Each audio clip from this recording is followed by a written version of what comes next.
Hi guys, Levi here from Bright Young Brains. So we have worked on quite a few methods on how to solve cubic functions, right? So that being done, it's much easier to understand the words factor remainder theorem. Funny enough, the first two words, factor and remainder, that's basically like an oxymoron, right? Because it's basically two opposites next to each other. But oh well. Anyways, so they say here we need to find, for us to understand those three words, right, or the expression factor remainder theorem, this is the question or the example we're going to use, right? It says find the quotient and the remainder when this expression is divided by x minus 5. So remember, a quotient is basically what you get once you have performed like a division sum, right? So for example, what we have here, right, is 10 divided by 3. It is equal to 3 remainder 1. So our 3, we know that that's our quotient because that's the answer we got after we divided, right? And then our 1 is just our remainder. So a quotient is basically the answer you get after performing division. And we know basically the remainder is whatever is left over, right? So keeping that in mind, for this question, right, if they want us to find the quotient and the remainder, if we divide this cubic function by this value, we're basically going to need to use long division to factorize, right? Apart from that, we could think to ourselves, why don't we just use other methods to solve a cubic function? They basically work with factors, right? With a question like this one, you mainly want to use the long division method, right? So if you haven't gone through long division, if you check in the playlist for functions, there's a long division tutorial there where we went through the long division method extensively, right? So in our case here, we're just going to use the long division to divide this value, right, by that, and then whatever we will have is a quotient and a remainder at the end. So with the long division method, this is what we have, right? So what our given expression looks like, right? This is in standard form. It's nicely in standard form. X to the power of 3 first, and then something with x squared, and then x alone, and then something without anything at all, right? So as long as we have that order, we know that our long division is set, right? We don't have to do anything funny. And as long as we have this value here, we know that we have everything we need. We have something to divide by, and we have something that is a given polynomial.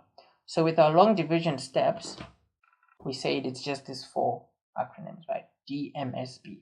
You can use whichever words you like to remember it, right? So in this case, we know we're going to divide first, and then multiply, and then subtract, and then bring down, and then have a quotient at the top and a remainder at the bottom. And again, if you have not gone through long division, we have gone through it extensively, right? And then the link to the entire playlist on what we're doing now is in the description. So you can definitely go through that if this is not familiar, right? So using long division here,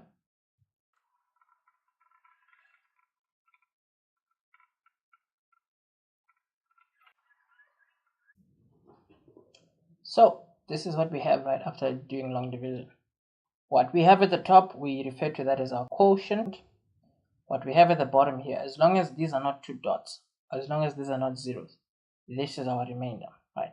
So for a question like this, right, our quotient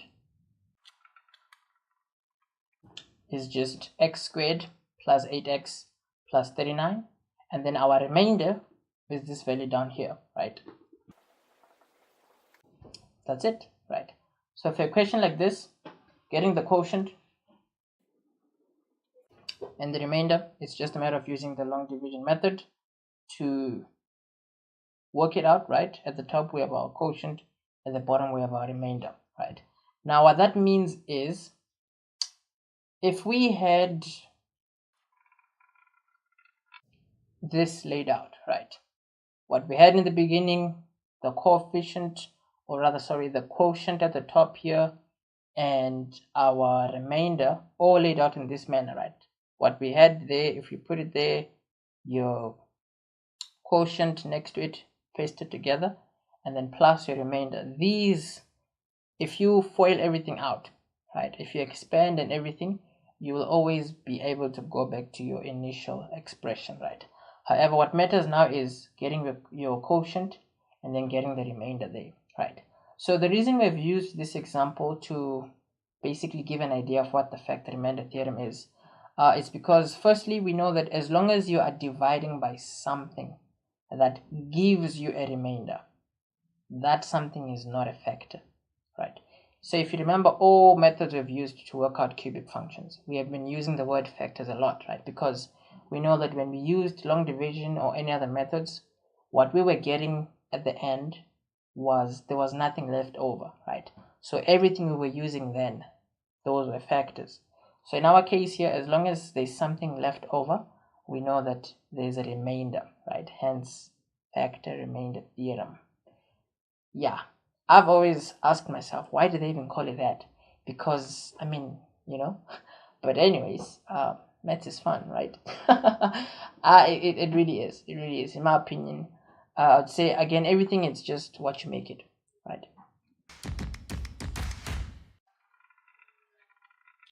So a much simpler question would have asked something like, is x minus 5 a factor of this expression? So all that will mean is whatever you're given, right, it will usually be a bracket, right? You want to equate it to 0 and get a value for x. That value for x, if you're going to prove or show that this is a factor or not a factor, all you need to do is get that value for x and then throw that value for x where x is, right, in this main expression. If that does not give you a 0, what you're working with is not a factor. If it does give you a 0, what you're working with is a factor. So in our case, we already know this is not a factor because we know that we already did it, we worked it out.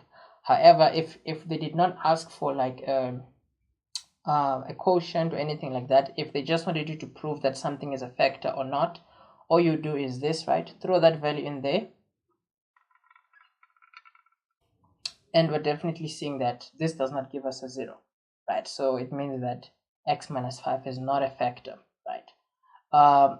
And key thing is, again, when you will be throwing in something in this manner, right, into your main expression, whatever you get is your remainder, right? Because if this was a factor, we know that our remainder would have been a 0, right? Because remember, factors are values that go into a specific number without leaving any remainder, right? So the reason for us doing all this is to just give the idea that when you hear the words factor-remainder theorem, it's not like two different things. It's just one concept, right? Where depending on what you're doing, you will be working with factors, and in some cases you will be working with things that are not factors. And when you work with factors, we know that you will usually have answers that are equal to 0 if you throw in whatever you're working with in there. And then in cases where you will not have a value for 0 at the end, it means that you're working with something that is not a factor, right? So the factor-remainder theorem is quite simple. It is something that you don't want to stress about at all.